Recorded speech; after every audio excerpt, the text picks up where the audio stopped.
Good morning, everybody, and welcome to the July edition of the Balanced Perspective. My name is David Levinson of Ned Group Investments, and today is Tuesday, the 5th of July, which is significant for two reasons. The first being that it is 5 days until Iain Power and I line up at the Knysna Half Marathon.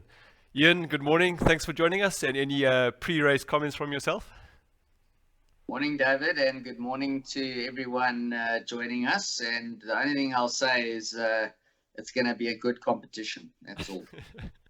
Sounds like you're going to let your running do the talking. And just a caveat, I do have a bit of a cold today, so please excuse the coughing and spluttering that you may hear. It's also my joke in my back pocket in case I see Iain running off into the distance come Saturday morning at the Knysna Half Marathon. Another reason why the date is significant: yesterday the US celebrated their Independence Day. South Africa have been independent for, I think, a little over 60 years now, which means we've had power cuts for almost a quarter, believe it or not, of that time. Iain, I'm going to bring you in here, and I've been very hesitant to use the L word, load shedding, since we started the Balanced Perspective, and I'm going to use it now, I think maybe for the first time. How are you guys looking at power cuts in South Africa? If you're looking, I guess, at from a stock perspective, is it now just become a standardized or normalized line item in your valuation as a cost of business, or at least a cost of doing business here in South Africa? And have the events over the course of the last week or two kind of changed your outlook in any sort of way, or is that a little bit too short-termism? David, I think there have been some, changes in terms of the potential tail risks insofar as the impact on the economy.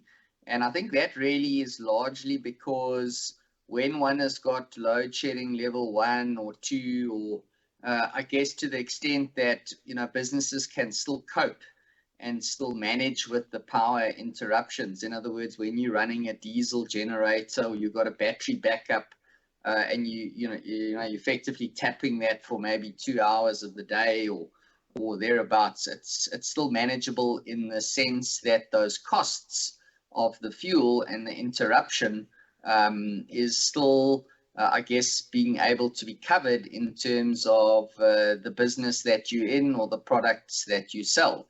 And I think the problem now is when we get into the deeper levels of load shedding, like we've sort of witnessed over the last week or so, that makes it problematic in two ways. The one is because of the costs of trying to then mitigate that in terms of alternate power sources.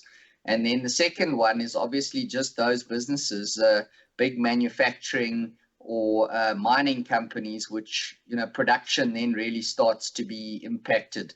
You can imagine, and I'm sure many of our listeners this morning can imagine, that if you're running a mining operation with employees and some of your team members 2-3 kilometers underground, you can't effectively have no power or load shedding to the extent that those team members are then potentially stuck, and then obviously could get into a life-threatening situation. So then what the big miners do is they literally pull back on all those operations, and one can appreciate the amount of money then that the country starts to lose on a daily basis. And I mean that doesn't talk to the the other annoyances that one suffers in terms of traffic and productivity losses, and all of the other things that sort of come with load shedding. But I think what we are looking at from an SA perspective is a general collapse of many of the state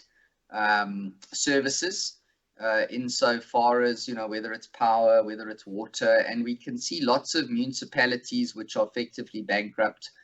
Many of the services are not being able to be delivered, and I think we are pivoting towards a model where perhaps those services will be delivered from a sort of a PPP, a sort of a combination of state and the private sector, with private sector driving it and really allocating the capital. And I think we're sort of seeing early signs of that starting to emerge.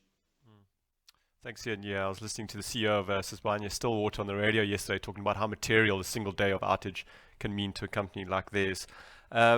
I've been in the desert for the last 2 weeks, and I don't mean metaphorically. Literally, I've been in the Namibian desert. So, with no communications, I haven't really had any sense of what's happened in the markets until I returned late last night. But there have been a couple of key events, Ian. The most notable, as I look at my screens, is the amount of red in terms of stock numbers, but there's an outstanding one, which is green, which is Naspers and Prosus. And I'm going to prick your brain here because I have no context to a lot of the movement that we are seeing other than the announcement from management. Maybe just give myself and those that have dialed in kind of 101 what's happening at the Naspers, and is this the value unlock that shareholders have been hoping for some time? Yeah, David, you're right. I think we've seen a general derating in equity markets, and as well as bond markets have been smashed globally. And I think what one has seen and witnessed in Naspers is a very stock-specific trigger, where I think we've been saying for many years, and I think it's been evident that there's been lots of value between the sum of the parts and certainly the share price. In other words, the discount that Naspers has been trading at relative to its total sum of the parts value. Now, because shareholders and all of us own the low voting N shares, it's been very difficult to get that value unlocked. And you would be aware that Truffle has been part of quite a few initiatives to put pressure on management with very little effect. And I think their last structure in terms of the buyback as well as the cross-holding buyback between Naspers and Prosus really ended badly and actually pushed the discount out another 30%. So the discount, I think, at its biggest went to almost 75%. And I think that in itself triggered management to really reevaluate their capital allocation decision, and I guess what levers they could pull strategically to try and unlock some of that value. So what they've then announced is they are in a position where they've now decided to sell the crown jewel or portions of that crown jewel, which is Tencent.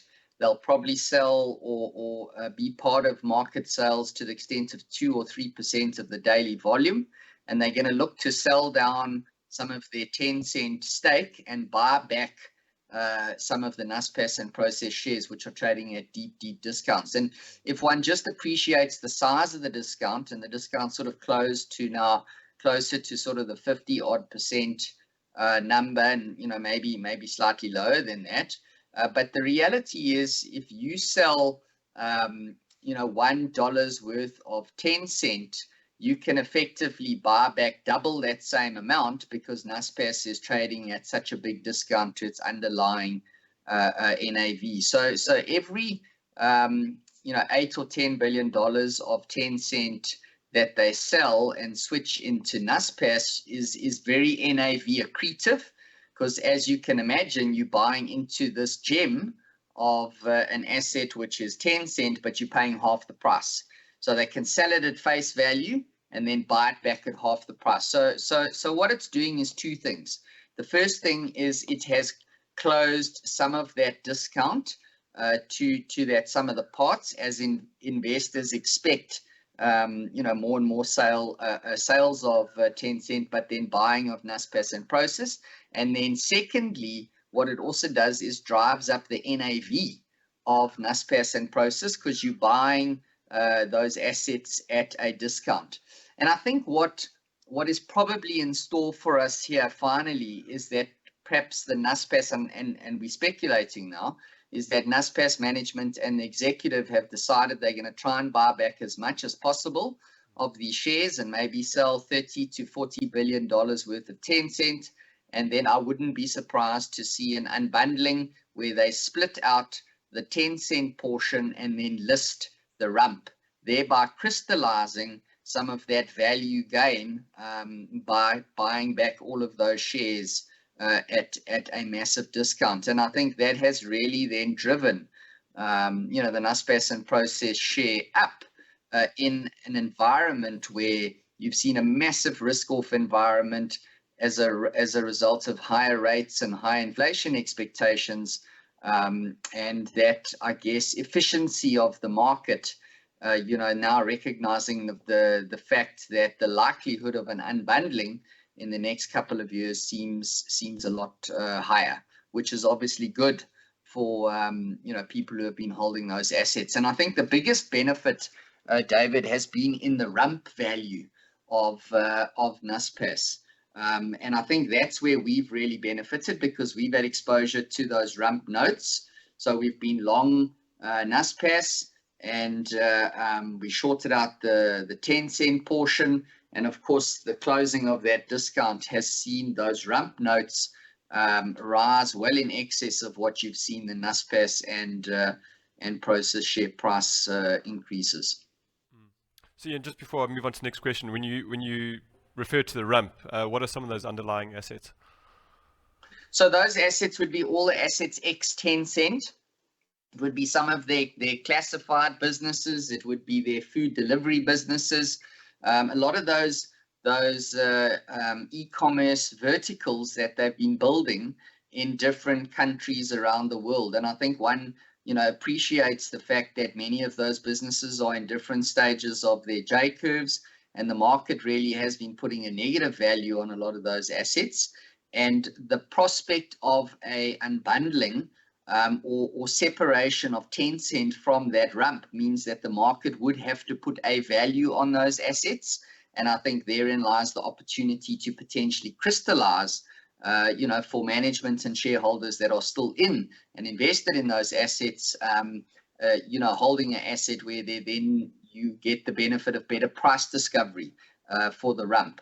So investors will be forced to put a value on that rump, but obviously can't trade at a negative value. I mean, those assets, we could all debate what they're worth, but I think it's fair to say they're not worth a negative value.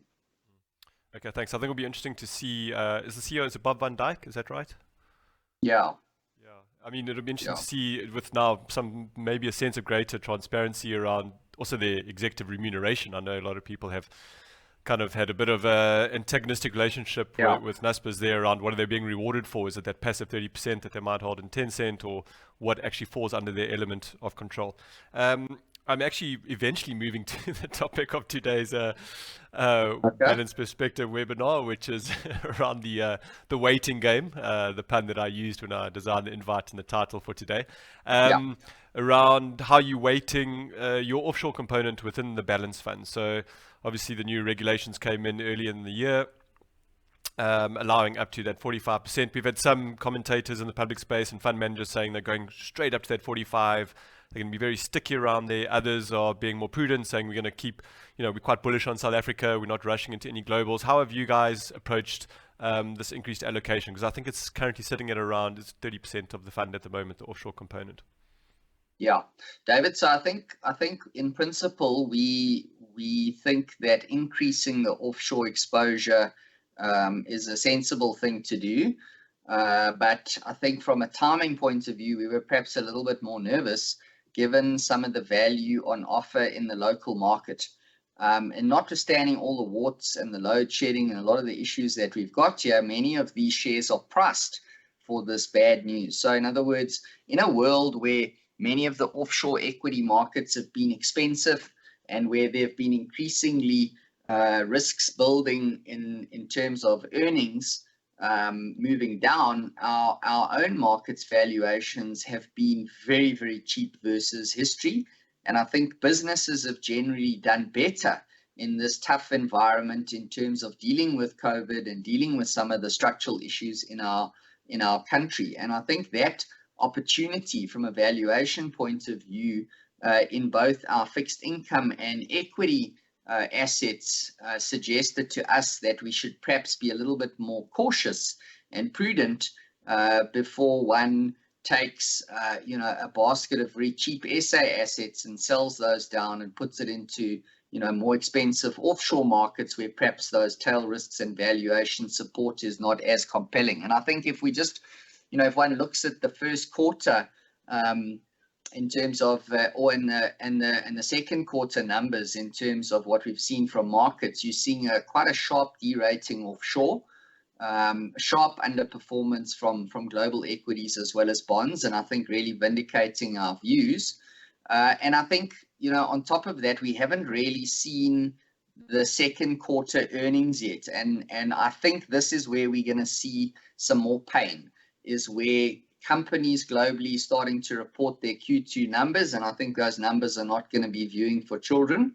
They will all be age restricted and are pretty much likely to result in some further pressure on some of those consumer discretionary names. So I think until such time as the valuation opportunities offshore become more compelling and some of these big drivers normalize, certainly relative to what's on offer locally, we've been, I guess, preferring some of the local equity opportunities rather than buying some of these expensive offshore names just for the sake of diversification. So, I mean, what does that mean? It means that as time moves on and valuations offshore normalize and those opportunities present themselves, and hopefully we get some sort of unlock from some of these SA names, we would look to then gradually push those exposures up, closer to the 40% number.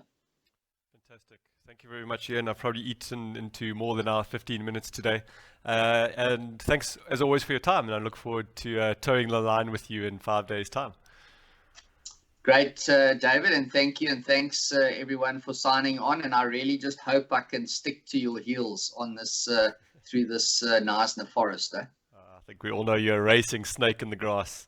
Yep. To echo, Iain, thank you very much for joining us this morning. I have been scribbling away as usual, and apologies for going slightly over time if we have done so. Just some key takeaways. So, in Iain's words, load shedding is manageable when it is a couple of hours a day. The problem now, when in the deeper levels of load shedding, one needs to consider the costs of diesel and self-energy production. And within the mining space as well, obviously these companies' operations are materially affected, and as well as from an employee safety perspective. The Naspers discount has been sticky for some time, went down to almost 75%, now closer to 50%, and triggered management to rethink some of the value unlock and how they may go about this. Then that's through shareholder pressure as well, and Truffle have been involved in that space for some time. And Iain wouldn't be surprised to see an unbundling of Tencent in the rump. The likelihood is now higher as we look into the medium term. Local shares are pricing in a lot of the bad news. PE and value remains relatively cheap to history. So the opportunity still exists despite recent news here in South Africa. And I guess one should be prudent before selling affordable, value SA type stocks in favor of some of the more expensive offshores. Iain says, fasten your seatbelts for the Q2 company profit reporting, as it could make for some PG parental guidance reading, as Iain said. So please do join us on Thursday for another punchy 15-minute session of our global perspective, where Rob Johnson will be joined by Ben Fitzhugh of Ardevra Asset Management, looking at market biases and the bias that we see from certain agents such as investors and buy-side analysts. But for now, that's all from myself and Iain. Thank you so much for joining us, and we'll catch up next month. Thank you.